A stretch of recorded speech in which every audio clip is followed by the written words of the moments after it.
আসসালামু আলাইকুম। সবাইকে স্বাগত জানাচ্ছি আজকের ভিডিওতে। সামনে কোরবানির ঈদ। সবাইকে ঈদ মোবারক। তাকাব্বাল্লাহু মিন্না ওয়া মিনকুম। আমরা আজকে একটা রিফাইন্ড সুগার নিয়ে আসলাম। রিফাইন্ড সুগারটা হচ্ছে আপনার সফট ড্রিঙ্কস বাংলাদেশের। এটা বাংলাদেশেরই একটা কোম্পানি। আসলে সফট ড্রিঙ্কস আমাদের প্রয়োজন নাই শরীরের জন্য। এটা বেশ ক্ষতিকর।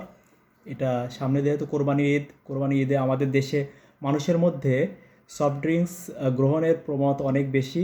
এই জন্য সচেতনতার জন্য এই ভিডিওটি করছি। সেটা হচ্ছে আপনি যদি সফট ড্রিঙ্কস খান তাহলে এটাই সুগার আছে প্রতি 100 ml, মানে প্রতি আধা গ্লাসে প্রায় 12 গ্রাম সুগার আছে এবং এর বাইরের উপাদানের ভিতরে আর তেমন কিছুই নাই। তো এই সুগারটা হচ্ছে আপনার রিফাইন্ড সুগার মানে হচ্ছে যে এখানে শুধুই সাদা চিনি থাকবে।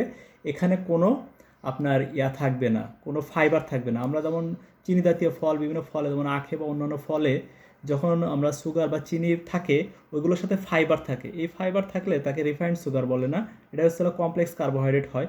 কিন্তু এটা একটা পিওর কার্বোহাইড্রেট, এটা একটা রিফাইন্ড সুগার। এটা আপনার সাময়িক আনন্দ দেবে, অল্প সময়ের জন্য আপনার গ্লুকোজটা স্পাইক করবে, বড় হয়ে যাবে। এটা আপনার শরীরে বিভিন্ন জায়গায় দেবে। প্রথমে 1-2 ঘন্টা আপনি খুব বুস্ট আপ বা আপনি এনার্জি পাবেন, কিন্তু আলটিমেটলি এটা আপনার ক্ষতি করবে।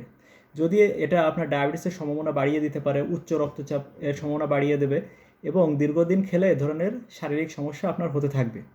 এবং আপনার যদি ডায়াবেটিস থাকে তখন আপনি আনকন্ট্রোল ডায়াবেটিস মেলাইটাসে চলে যাবেন, মানে আপনার ব্লাড গ্লুকোজ কন্ট্রোলে থাকবে না। এটা আপনার ব্রেনে স্ট্রোকের ঝুঁকি বাড়িয়ে দেবে। এরপরে হচ্ছে আপনার যদি লিভারে এটা জমবে, পেটে আপনার চর্বি হয়ে পেট ফুলে যাবে, পেট মোটা হয়ে যাবে, আপনার সাবকিউটেনিয়াস ফ্যাট হবে, মানে চামড়ার নিচে চর্বি জমবে। এটার কারণে কিন্তু আপনার মাসেল ডেভেলপ করবে না, জাস্ট একটু এনার্জি পাবেন এবং আপনার প্রচুর পরিমাণে চর্বি আপনার শরীরে জমবে থাকবে। আমাদের যে ইনসুলিন সুগারকে আমাদের সেলের ভিতরে ঢোকায়, এই ইনসুলিনের উপর অনেক বেশি চাপ বাড়াবে। তখন ও কী করবে, ইনসুলিন শরীর থেকে আমাদের বেশি বেশি করে বাড়িয়ে দেবে, সিক্রেশন হবে, তখন ওই ইনসুলিনের কাজ বেড়ে যাবে, মানে শরীরের আমার বিভিন্ন অংশে রেজিস্ট্যান্স তৈরি করবে। ইনসুলিন পরবর্তীতে আর কাজ করবে না, আপনার ডায়াবেটিসটা কন্ট্রোলে থাকবে না, আপনার কিডনির ক্ষতি করবে। যদি ডায়াবেটিস কিডনির সমস্যা হয়, যদি ক্রনিক কিডনি ডিজিজ হয়, যদি ডায়ালাইসিস লাগে কিডনি রোগীদের জন্য, কিডনি ফেলিউরে, আপনার যদি হার্ট অ্যাটাক হয়, স্ট্রোক হয়, এই ধরনের ক্রনিক রোগীদের অনেক বেশি হেলথ হ্যাজার্ড, অনেক বেশি খরচ বেড়ে দেয়। সুতরাং আমরা এই সফট ড্রিঙ্কস গ্রহণ করা থেকে ঈদের সময় বা অন্যান্য সব সময় সফট ড্রিঙ্কস গ্রহণ করা থেকে বিরত থাকবো ইনশাআল্লাহ।